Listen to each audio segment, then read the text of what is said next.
ప్రస్తుతం మనతో పాటు ప్రముఖ ఆధ్యాత్మికవేత్త వేదిక్ ఆస్ట్రాలజర్ గోనుగుంట్ల సురేష్ బాబు గారు ఉన్నారు. గురువుగారితో మాట్లాడుతాం. నమస్కారం గురుగారు. మణికంఠ గారు నమస్కారం అండి. ఏప్రిల్ మాసం మీనరాశి వాళ్ళ పరిస్థితి ఏ విధంగా ఉండబోతుంది, మరి ప్రస్తుతానికి ఏళ్ళనాటి శని తీవ్రత ఎలా ఉంటుంది అంటారు, వీళ్ళకి ఎలాంటి జాగ్రత్తలు తీసుకోవాలి ప్రస్తుత కాలంలో? వాళ్ళకి ఒక హ్యాపీ న్యూస్ ఏంటంటే జూన్ నుంచి ఈ ప్రాబ్లమ్స్ అన్నీ పోతాయండి. ఇంకొక 2 months వీళ్ళు వెయిట్ చేయాల్సి ఉంది. ఏప్రిల్, మే, జూన్లో మనకు గురువు మారటంతో వీళ్ళకి ప్రాబ్లమ్స్లోంచి స్టెప్ బై స్టెప్ అంతా బయటకు వచ్చేస్తూ ఉంటారు. అయితే ఈ మాసం చెప్పుకుంటే కొంచెం జాగ్రత్తగా ఉండవలసిన మాసం అండి వీళ్ళు. అంటే ఈ మాసంలో 4 గ్రహాలు మారుతుంది. 4 గ్రహాల్లోనూ 3 గ్రహాలు వీళ్ళకి అనుకూలంగా, ఒక గ్రహం అనుకూలంగా ఉంది, 3 గ్రహాలు అనుకూలంగా లేవు. అది కొంచెం గమనించాలి. అందులోని ఈ ప్లానెట్స్ మారేటప్పుడు కొంచెము వాళ్ళకి ఏమవుతుందంటేనండి కొంచెం కేర్ఫుల్గా ఉండాలి. లాస్ట్లో వెళ్ళేటప్పుడు మార్నింగ్ కూడా ఒక కాల్ వచ్చింది నాకు. ఈ మీనరాశి వాళ్ళది యుఎస్లో ఉంటారు. వాళ్ళకి ఇంకా ప్రాబ్లం ఏంటంటే గురుదశ నడుస్తూ ఉంది. గురుదశలో శని అంతర్దశ నడుస్తుంది. అది కూడా షష్టాష్టకాలు పడినాయి అనమాట. చాలా ఇబ్బందులు పడిపోతున్నారు పాపం వాళ్ళు. ఈ ఇదే చెప్పాను, ఇంకొక 2 months జస్ట్ హోల్డ్ చేయండి, జాగ్రత్తగా ఉండండి, ఈలోపు కొంచెం పరిహారాలు అవి చేసుకోండి, కొంచెం తటస్థంగా వెయిట్ చేయండి, పెద్ద పెద్ద విషయాలు ఏమి ఇంటరాక్ట్ చేయకండి, ఏదైనా జరిగినా కానీ అలా అంతటితో వదిలేసుకు ముందుకు వెళ్ళిపోమని చెప్పి రెమెడీగా చెప్పాను. బట్ కొన్నిసార్లు అవుట్ ఆఫ్ కంట్రోల్లో ఉంటుంది కాబట్టి మనం ఎంత చేసిన ఉన్నది కాబట్టి దైవం యొక్క సపోర్ట్ కూడా కావాలి కాబట్టి కొన్ని పరిహారాలు అవన్నీ చెప్పుకున్నాను. ఈ మాసం వాళ్ళు మనకి ఇందాక లీడ్ చేసింది కాబట్టి మార్నింగే సేమ్ సిచ్యువేషన్ ఇక్కడ మేము కనుక చెప్పుకుంటే ఒక్క 2 months ఓపిక పడితే చాలా బెటర్ ఇంప్రూవ్మెంట్ అయ్యే సిచ్యువేషన్ ఉంటుంది.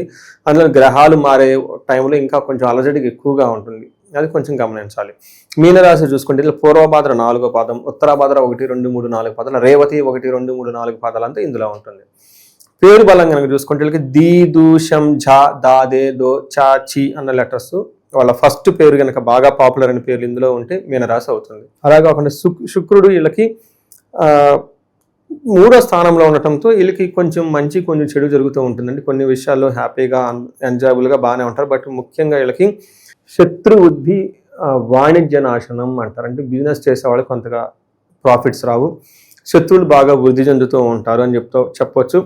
అయితే కొన్ని గ్రంథాల్లో శుక్రుడు 3వ స్థానంలో ఉండటంతో వీళ్ళకి మాటకు బాగా విలువ పెరుగుతుంది, షార్ట్ ట్రావెల్ చేస్తే బాగా కలిసి వస్తుంది, కమ్యూనికేషన్ చాలా పవర్ఫుల్గా ఉంటుందని మనం చెప్తూ ఉంటారు. బట్ ఓవరాల్గా చూసుకుంటే వీళ్ళకి మిక్స్డ్గా ఉంది. పర్టికులర్ జాబ్ వ్యవహారంలో జాగ్రత్తగా ఉండాలి.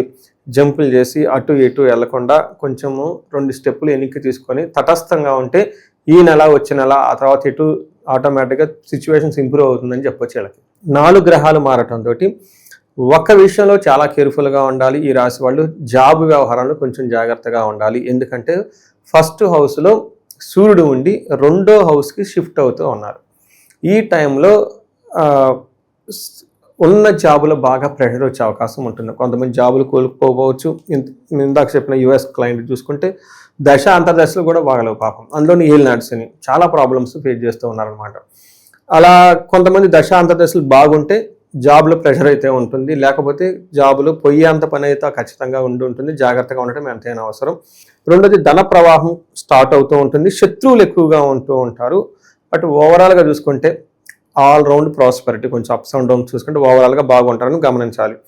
ఇందులో ముఖ్యంగా ఏమవుతుందంటే శని సూర్యుడు వీళ్ళకి 2వ ప్లేస్తో రావడంతో హీనత్వం, దుష్ట సంసర్గో, మనస్తాప, వ్యధా, కృషి నిష్ఫలం, వాణిజ్యం వ్యత్తరాశిగతో అని చెప్తారు.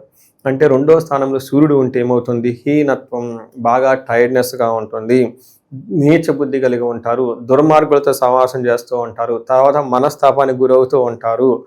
ఏదైనా కనుక పని చేస్తే అందులో సరిగ్గా కలిసి రాకుండా అవకాశం ఎక్కువగా ఉంటుంది. బిజినెస్ కానీ ఇంకోటి కానీ ధనానికి సంబంధించిన వ్యవహారాలు లాస్లో వస్తాయి అని చెప్తూ ఉంటారు. ఈ ఒక్క విషయం కొంచెం జాగ్రత్తగా ఉంటే బాగుంటుంది. రెండోది గొడవలు. ఈ గొడవలు కూడాను ఎండ్లెస్, వీటికి ఇంకా అంతం ఉండదు. ఇవన్నీ బేసికల్గా ఏంటంటేనండి మన యొక్క లైఫ్ స్టైల్ని డ్యామేజ్ చేసేది, లేదంటే మన లైఫ్ స్టైల్ని ఏమంటారు సరైన మార్గం లేకుండా పక్కగా దోవదపెట్టి, ఇప్పుడు గొడవ పడాలనుకుంటే ఎదుటి వాడితో పడితే మీరు లేకుండా మీరు వద్దని మెంటల్గా డిసైడ్ అయితే వెళ్ళిపోతారు కదా అక్కడి నుంచి. అలానే మంచి వాళ్ళు సహవాసం పట్టడము, కొంచెం పేషెన్స్గా ఉండటం, ఇవన్నీ ఏంటంటే మన యొక్క ఇండివిజువల్ లైఫ్ స్టైల్ మీద ఆధారపడి ఉంటుంది. కొంచెం యోగా చేయటం, మెడిటేషన్ చేయటం, కొంచెం సత్సంగ్ మంచి వాళ్ళతో కలిసి ఉండడం, అంటే అనవసరమైన వాటికి కట్ చేసుకొని కొంచెం 2 స్టెప్పులు వెనక్కి తీసుకుంటే బాగుంటుందని నా ఉద్దేశం అండి. వీళ్ళకి అది ఈజీ రెమెడీ, కానీ చాలా టఫ్ రెమెడీ అది. తర్వాత కుజుడీలకు ఫస్ట్ హౌస్లో ఉండటంతో ఏమవుతుంది అంటే భార్య బంధు విరోధకృత్ యక్ష రాక్షస పీడనం అంటారు. అంటే భార్యలతోటి బంధువులతోటి విరోధం కలుగుతూ ఉంటుందని చెప్తూ ఉంటారు. యక్ష రాక్షస పీడనం అంటే కనిపించి కనపడని శక్తులు కొన్ని ఉంటాయి మన కళ్ళకు కనపడు, అవి వీళ్ళకి బాగా ఇబ్బంది పెడుతూ ఉంటారు. ఏమవుతుంది, నైట్ టైం కాళ్ళు జుమ్ అని లాగటము, ఏమీ ఉండదు, చుట్టూ ఏదేదో జరిగిపోతూ ఉంటుంది.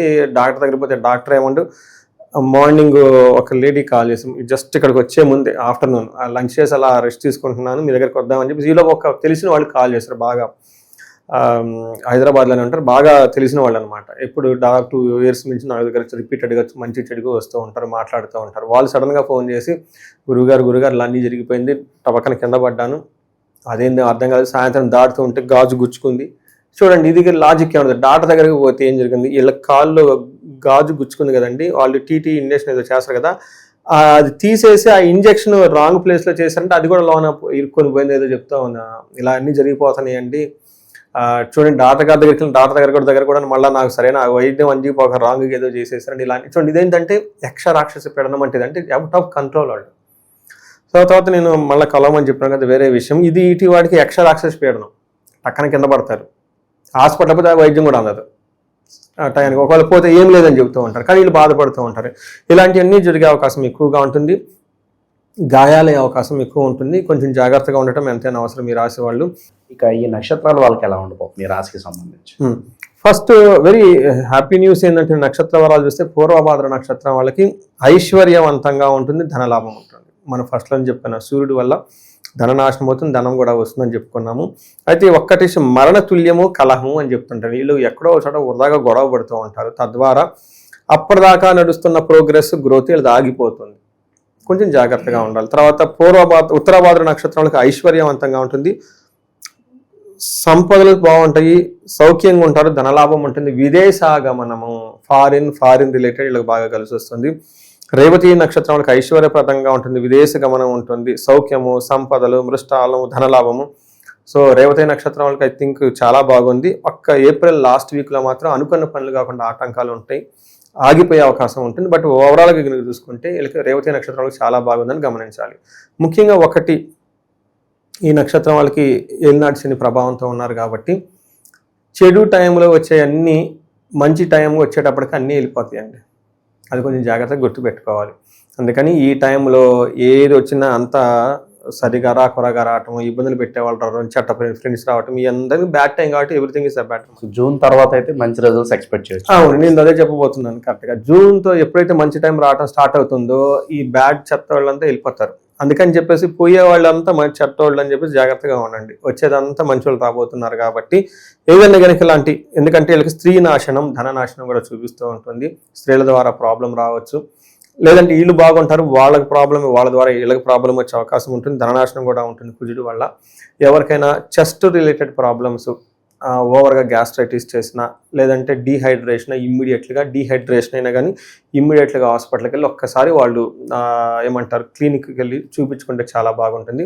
ఇక విశేషంగా ప్రజెంట్ ఉన్న గ్రహస్థితి బట్టి ఎలాంటి పరిహారాలు చేసుకుంటే బాగుంటుంది? వీళ్ళకి పరిహారాలు చాలా చాలా ముఖ్యం అండి. ఒకటి, శనికి సంపూర్ణ శాంతి పూజలు చేయించుకోవాలి. వాళ్ళకి ఇండివిజువల్గా దశాభుక్తులు ఏమైనా నడుస్తుంటే ఆ గ్రహాలు, అంటే 3 గ్రహాలకి ఇండివిజువల్గా నడుస్తున్న గ్రహాలకి వాళ్ళకి పరిహారాలు, వాళ్ళకి సంపూర్ణ శాంతి పూజలు అంటే జపాలు, దానాలు, తర్పణాలు ఇవన్నీ చేసుకుంటూ, హోమం చేసుకుంటూ ఉంటే చాలా బాగుంటుంది. వీటితో కాకుండా వాళ్ళు ఏమైనా కనుక ప్రాబ్లమ్ ఫేస్ చేస్తూ ఉంటే, ఏదైనా బిజినెస్ చేస్తున్న వైఫ్ అండ్ హస్బెండ్, లేదంటే ఈ రాశితో వాళ్ళు చాలా బాగా గుర్తుపెట్టుకోవాల్సిన చేసింది ఏంటంటే, ఈ రాశితో వాళ్ళు సింహరాశి వాళ్ళు ఉన్న, ధనుసు రాశి వాళ్ళు ఉన్న, కుంభరాశి, మేషరాశి వాళ్ళు ఉన్నా కానీ ఇంకా ఇంట్లో చాలా చాలా జాగ్రత్తగా ఉండాలి. వాళ్ళు అనుకో విధంగా చాలా ప్రాబ్లమ్స్ వచ్చే అవకాశం ఉంటుంది. ఇలా కాంబినేషన్తో ఉన్న వాళ్ళు ఎవరైతే ఒక 4-5 లాస్ట్ 6 monthsలో చాలామంది నేను చూడటం జరిగింది. వాళ్ళ టోటల్ ఫ్యామిలీ జాతకాలు చూడటం జరిగింది. ఎందుకంటే ఆ కాంబినేషన్ ఉన్న వాళ్ళ ఇంట్లో చాలా ప్రాబ్లమ్స్ ఉంటాయి, అవి అవుట్ ఆఫ్ కంట్రోల్, ఎవ్వరు కంట్రోల్ చేయలేరు. నాకు very interesting horoscope, father and son ఇద్దరు ఇదే కాంబినేషన్స్తో ఉన్నారు. వాళ్ళ మదర్ నాకు ఫోన్ చేసి, ఏమండి ఇంట్లో వాళ్ళకి తెగ గొడవ అండి, తండ్రి మాట ఏం కొడుకు మాట ఏం తండ్రి, అలా అని వాళ్ళిద్దరు గొడవ పడకుండా ఉండలేరు, ఎలా వదిలేసుకుంటామండి, వీళ్ళిద్దరు ఒకళ్ళంటే ఒకళ్ళు మంకు పట్టుకొని ఉన్నారండి, నేను అల్లాడిపోతున్నానండి, మీ వీడియో చూశానండి, వీళ్ళిద్దరు రాసి ఇదండి ఒకసారి జాతకాలు చూడండి అని చెప్పేసి ఇలా అది అవుట్ ఆఫ్ కంట్రోల్ అండి, అది వెళ్ళిపోతూ ఉంటుంది, ఇంకా దానికి ఎండ్ అనేది ఉండదు. అలాంటి వాటికి ఇబ్బంది పడకుండా చక్కగా పరిష్కారాలు తీసుకుంటే చాలా బాగుంటుంది. శని సంపూర్ణ శాంతి పూజలతో పాటు ఏమైనా బాగా ఎడ్యుకేషన్కి సంబంధించి అబ్బాయి జాతకం కూడా చూసుకొని, లేదంటే అమ్మాయి జాతకం కూడా చూపించుకొని, ఎడ్యుకేషన్లో ఉన్న వాళ్ళకి మేధా దక్షిణామూర్తి హోమము, తర్వాత అమృత మృత్యుంజయ పాశుపత అభిషేకము, భార్యాభర్తల మధ్య అన్యోన్య దాంపత్య పాశుపత అభిషేకం, ఇవి కాకుండా ఇంకా బాగా విపరీతంగా ప్రాబ్లం అంటే చండీ హోమము, చండీ పారాయణము, ఇవి చేసుకుంటూ ఉండి చాలా బాగుంటుంది. ఎలాంటి సమస్య ఉన్నా ఫస్ట్ ఒకసారి జాతక చక్రం చూపించుకొని పరిష్కారాలు చేసుకుంటే సమస్య యొక్క తీవ్రతను చాలా చాలా చాలా వరకు తగ్గించవచ్చు. లైఫ్ అనేది స్మూత్గా వెళ్ళిపోవడానికి చాలా చాలా అవకాశం ఉంటుంది. హోప్ఫుల్లీ మీనరాశి వాళ్ళకి భవిష్యత్ అంతా కూడా విశేషంగా కలిసి రావాలని చెప్పి మనస్ఫూర్తి కోరుకుంటున్నాను. ధన్యవాదాలు. ధన్యవాదాలండి.